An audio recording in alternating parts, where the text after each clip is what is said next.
Congressional committee has issued a report critical of Governor Kemp's role in alleged voter suppression in Georgia. It claims Governor Kemp stonewalled the committee by withholding thousands of documents. All new at 6 tonight, 11 Alive's Doug Richards walks us through that report.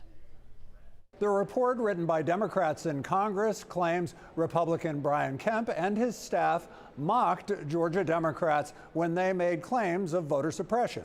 It shows then Secretary of State Kemp and a staffer exchanged a Democratic fundraising email, highlighting a newspaper story about 591,000 canceled voter registrations.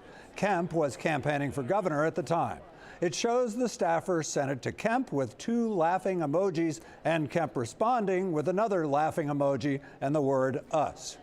The report also claims Kemp's office influenced the closing of polling places in Georgia, even while claiming that the closures were the work of local election officials.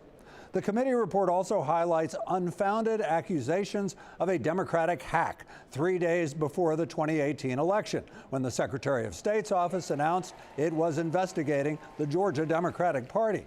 The report says the state did not produce any evidence of the hack to the committee and withheld multiple internal emails requested by the committee.